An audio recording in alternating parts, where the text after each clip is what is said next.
Centre for science and environment या संस्थेनं आता एक नवीन अहवाल तयार केलेला आहे। या अहवालानुसार ब्रेडमध्ये जे रसायन वापरलं जातं ते रसायनामुळं मानवी शरीरावर परिणाम होऊन कॅन्सर होण्याचा धोकासुद्धा यामध्ये निर्माण झालेला असल्याचं सुद्धा सांगण्यात आलेलं आहे। KFC असेल, मॅकडॉनल्ड असेल, त्याचबरोबर पिझ्झा, बर्गर यामध्ये सुद्धा हे रसायन वापरलं जाऊ शकतो आणि सर्रासपणे हे रसायन वापरलं जात आहे आणि त्यामुळं कॅन्सरसुद्धा होऊ शकतो असं सुद्धा सांगण्यात आलेलं आहे।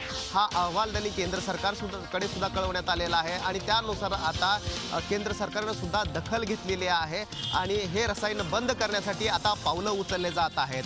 त्यामुळं या रसायनाच्या बंदीवर देशभरामध्ये युरोपियन कंट्रीजमध्ये सुद्धा युरोपियन देशामध्ये सुद्धा बंदी आहे। मात्र भारतामध्ये हे सर्रासपणे विकलं जाऊ शकतं आणि ब्रेड पाव याच्यावर ते फुगवण्यासाठी हा रसायन वापरलं जात होतं। मात्र आता पहिल्यांदा हे उघड झाल्यानंतर आता 3,300 कोटींचा हा जो व्यापार आहे, व्यवसाय आहे, त्यावर शंकेची सूर आता उमटत आहे। महाराष्ट्र आणि गुजरातमध्ये जानेवारी 2015 मध्ये एक पाणी करार झाला। या पाणी वाटप करारानुसार महाराष्ट्राने आपल्या वाट्याचं नर्मदेचं 5 TMC पाणी हे गुजरातला सोडलंय। महाराष्ट्राने आपला पाण्यावरचा हक्क का सोडला हा आता खरा प्रश्न आहे। प्रामुख्याने नर्मदा खोऱ्यातून महाराष्ट्राला 10.89 TMC पाणी हे नर्मदा लवादानुसार मिळणार आहे। तर उकई खोऱ्यातून उकई प्रकल्पातून सरदार सरोवरामध्ये जे विस्थापित झालेत त्यांच्यासाठी 5 TMC पाणी मिळणार आहे। मात्र महाराष्ट्राने गुजरातबरोबर जो करार केला त्यानुसार उकईमधून गुजरात 5 TMC पाणी देत आहे, म्हणून नर्मदेमधील 10.89 TMC वरील 5 TMC पाणी हे गुजरातला दिलं जाईल असा करार केलेला आहे।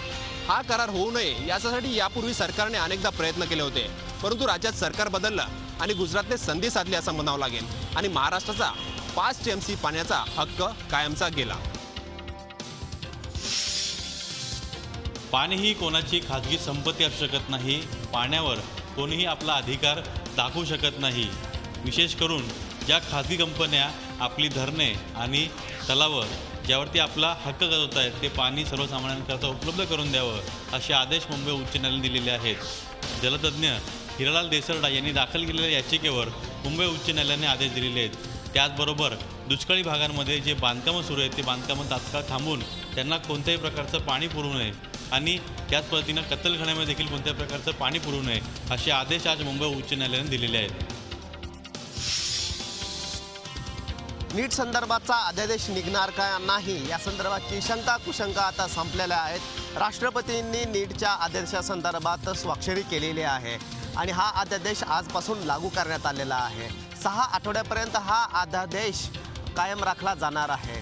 त्याचबरोबर या अध्यादेशामधील माहितीनुसार त्या राज्यांना आता CET घेण्याचा अधिकार असणार आहे। मात्र हा अधिकार आणि ही मुभा आणि ही सवलत ही केवळ एका वर्षासाठी असणार आहे। अभिमत विद्यापीठ असतील, डीम युनिव्हर्सिटीज असतील आणि खाजगी महाविद्यालय असतील, या महाविद्यालयामधले प्रवेश हे केवळ नीटद्वारेच केली जातील। त्यामुळं 4,10,000 विद्यार्थ्यांना दिलासा मिळालेला आहे। मात्र खाजगी महाविद्यालयामध्ये आणि या जाणार आहेत। नीट परीक्षेबाबतचा संभ्रम आज अखेर संपला असून खाजगी महाविद्यालयांमध्ये प्रवेशासाठी तसंच अभिमत महाविद्यालयात प्रवेशासाठी विद्यार्थ्यांना नीट पार्ट 2 ची परीक्षा द्यावी लागणार आहे। तर सरकारी वैद्यकीय महाविद्यालयाचे प्रवेश हे CET नुसारच होणार असल्याचं वैद्यकीय शिक्षण मंत्री विनोद तावडे यांनी आज स्पष्ट केलं। तसंच या संदर्भात उद्या सुप्रीम कोर्टामध्ये राज्य सरकारतर्फे कॅव्हिएट दाखल करणार असल्याची माहितीही त्यांनी यावेळेस दिली। तर 2017 पासून राज्यात वैद्यकीय प्रवेशासाठी नीट ही एकमेव प्रवेशपूर्व परीक्षा होणार असल्याचं त्यांनी सांगितलं असून त्यासाठी विद्यार्थ्यांनी आतापासूनच तयारी करावी असं आवाहन देखील त्यांनी यावेळेस केलं आहे। 12वीच्या विद्यार्थ्यांसाठी उद्याचा दिवस उत्सुकतेचा ठरणार आहे। HSC बोर्ड उद्या 12वीचा निकाल जाहीर करणार आहे। हा निकाल उद्या दुपारी 1 वाजता ऑनलाईन उपलब्ध होणार आहे। त्याआधी सकाळी 11 वाजता राज्य शिक्षण मंडळाचे अधिकारी पत्रकार परिषद घेणार आहे। या पत्रकार परिषदेमध्ये HSC बोर्डाच्या निकालाबाबतची माहिती दिली जाणार आहे। हा निकाल maharesult.nic.in या वेबसाईटवरती उद्या पाहायला मिळणार आहे। मुंबई विद्यापीठाच्या इंजिनिअरिंग पेपर घोटाळ्यानंतर विद्यापीठाच्या परीक्षा विभागावर प्रशासकीय अधिकारी नेमणार असल्याची माहिती उच्च शिक्षण राज्यमंत्री रवींद्र वायकर यांनी दिली। परीक्षा विभागाचे नियंत्रक दीपक वसावे यांच्यावर देखील या घोटाळ्यानंतर कारवाई व्हायला हवी। या संपूर्ण घोटाळ्याची जबाबदारी कुलगुरू डॉक्टर संजय देशमुख यांनी घ्यायला हवी असं मतही उच्च शिक्षण राज्यमंत्री रवींद्र वायकर यांनी व्यक्त केलं। तसंच मुंबई विद्यापीठाच्या सुरक्षेची जबाबदारी माजी सैनिकांवर सोपवण्यात यावी अशा सूचना देखील रवींद्र वायकर यांनी केल्या आहेत। या सगळ्या संदर्भात राज्यपालांशी येत्या काळात चर्चा होणार असून त्यानंतर योग्य ते निर्णय घेतले जातील अशी माहितीही त्यांनी यावेळेस दिली। पिंपरी चिंचवड अभियांत्रिकी महाविद्यालयात मेकॅनिकल इंजिनिअरिंगच्या 3ऱ्या वर्गात शिकत असलेल्या रणजित चांडे या विद्यार्थ्यानं आत्महत्या केल्याचं उघड झालंय। रणजित चांडे हा मूळचा बारामतीचा आहे। रणजित चांडे हा ज्या वसतिगृहात राहत होता त्या वसतिगृहात काल हजेरी घेण्याचं काम सुरू असताना रणजित हा अनुपस्थित आढळला। त्यानंतर प्रशासनानं चौकशी केली, त्यावेळेस रणजितचा मृतदेह त्याच्या रूममध्ये आढळला।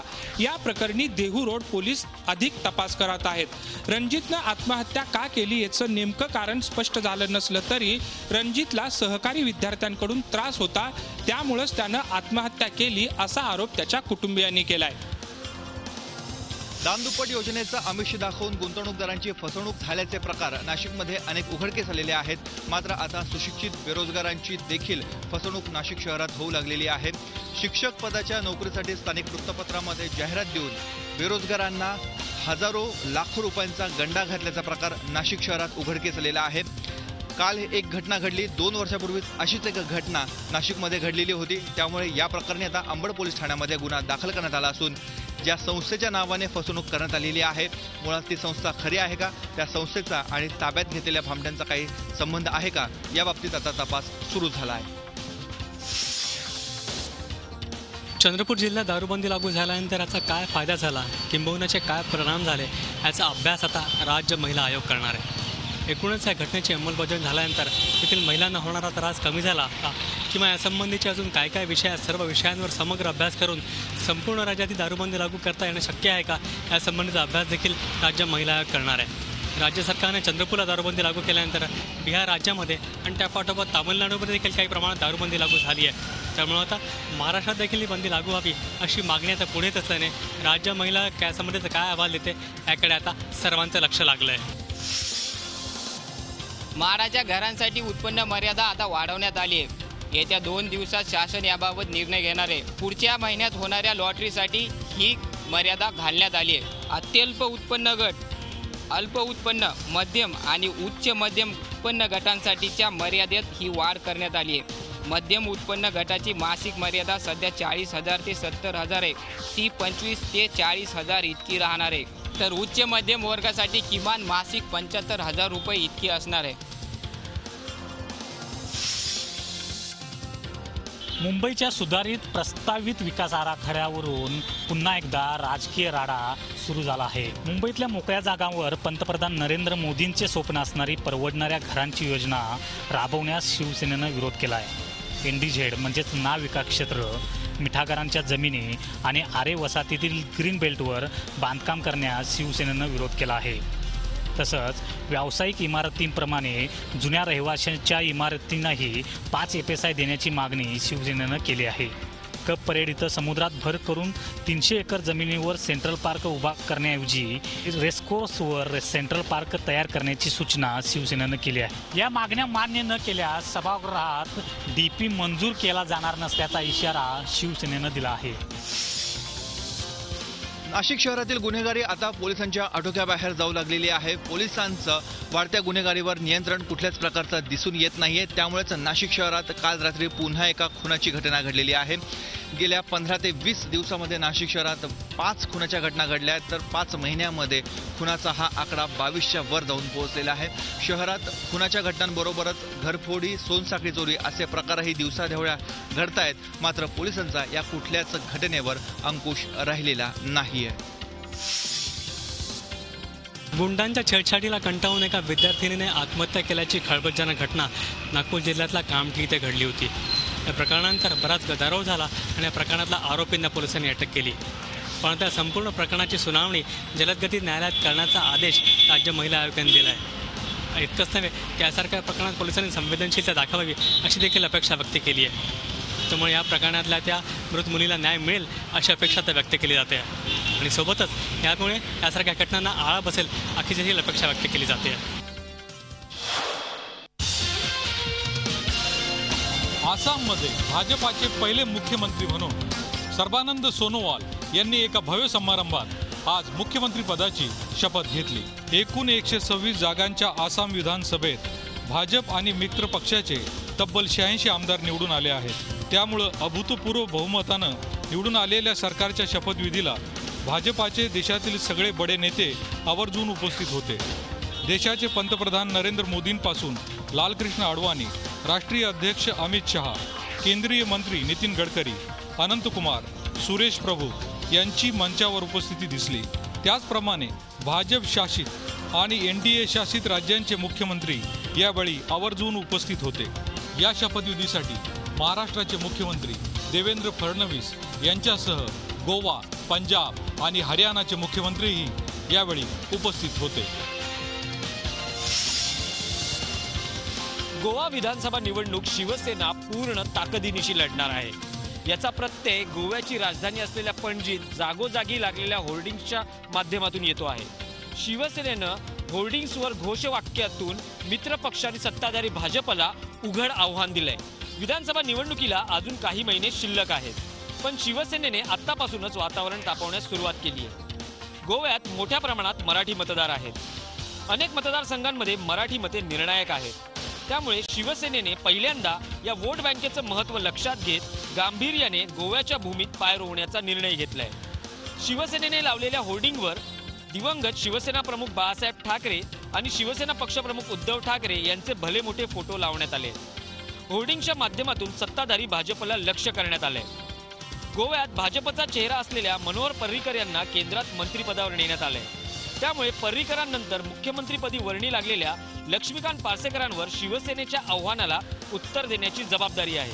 आम आदमी पार्टीनेही गोव्यात विधानसभा निवडणूक लढवण्याची घोषणा केली आहे. त्यामुळे आव्हानासाठी शिवसेना कमी होती म्हणून की काय, गोव्यात भाजपच्या डोक्याला आपने ताप वाढवल्याची चर्चा या निमित्तानं सुरू झाली आहे. जम्मू काश्मीरमधील कुपवाडा येथे अतिरेक्यांशी लढताना शहीद झालेला महाराष्ट्राचा वीर आणि सिंधुदुर्ग जिल्ह्यातील आंबोली गावचे सुपुत्र शहीद पांडुरंग गावडे यांच्यावर आज आंबोलीत अंत्यसंस्कार करण्यात आले. या अंत्यसंस्कारासाठी मोठ्या प्रमाणात गावकरी जमलेले होते. आंबोली गावातला एक सैनिकी परंपरा आहे आणि ही सैनिकी परंपरा आजच्या अंत्यसंस्कारावेळी जपताना दिसली. यावेळी मोठ्या प्रमाणात लोकप्रतिनिधी तसेच गावकरी जमलेले होते. यावेळी पांडुरंग गावडे अमर रहे अशा प्रकारच्या घोषणा देण्यात आल्या. एकूणच जर बघितलं तर त्यामुळे वातावरण भारावलेलं होतं. एका बाजूला अभिमान तर एका बाजूला शोकाकुल वातावरण असं इथे आंबोलीत पाहायला मिळालं. मात्र एकूणच आंबोली गावातलं हे वातावरण भारावलेलं असलं तरी पांडुरंग गावडे यांच्यासाठी प्रत्येकजण हळहळताना दिसत होता आणि देशप्रेमही जागवताना दिसत होता. झी 24 तास रहा एक पाऊल पुढे.